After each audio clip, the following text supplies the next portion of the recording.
when I was preparing for this, I noticed on one of your social media posts, you said something about 3 daily wins, needing 3 daily wins. And I'm going to land the plane here and then you can clean it up for me. You have a higher rank than me, so I count on the higher pay grades to kind of round me out here a little bit. But that needing the 3 daily wins and being somebody who is authentic, talking the talk, walking the walk. It's the physical, the mental, and the spiritual. Elaborate on why you found that so touching, so inspiring, so moving, and what advice do you have for our listeners or anybody that mindset is so important? So the 3 wins are physical, mental, and spiritual, and it came from a couple of people talk about that. I didn't make it up. I read it in some book because I think it's important for us to read and expand the context and parameters of our life.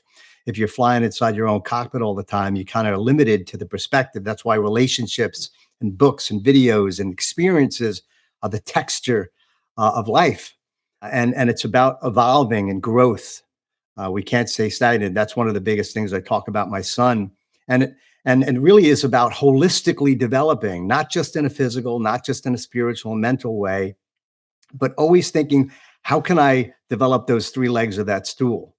And some people are really good at 1 or 2, but I think to truly reach new heights in life, you have to work on all 3 and you must be intentional about it. You can't wing it.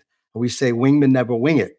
So today, a spiritual prayer. I like to read something from Ernest Holmes. He's a very holistic author from the 30s and 40s, kind of set the vector of your day. And then I did some yoga. I want to stretch this yoga teacher that I follow online. That's just really amazing about the mentality and the spirituality of the practice, that things are going to change and you need to breathe through it.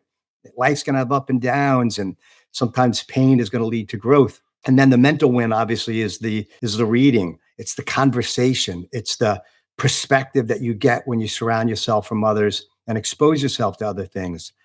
And so, as a fighter pilot, I learned a lot of these things in combat and flying jets, but really the impetus and the glue, the true synapse firing happen with others, the people, Right.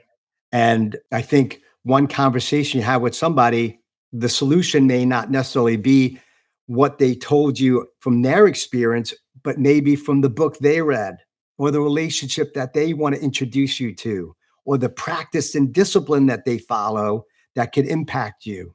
So always having your radar sweeping to other ideas, opportunities, and things in life. And that'll change from a 25-year-old to a 55-year-old. That'll change when you're single or maybe have a child who's depending on you.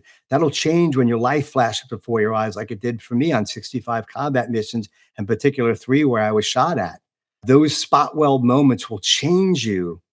And if you're in touch with them and you're receptive to them and willing to do the work to grow, life is rich and beautiful, as opposed to the negativity that we see on social media and the news when you swipe left on your phone or right. Yeah. And you expose yourself to the garbage. The world is a beautiful place, I mean, it's you are what you read, you are what you eat. And it sounds so simple, and I'll use the word again, cliche, but there is a power to it. It takes a discipline of conduct, and it takes the habit forming to be able to navigate and steer in the right direction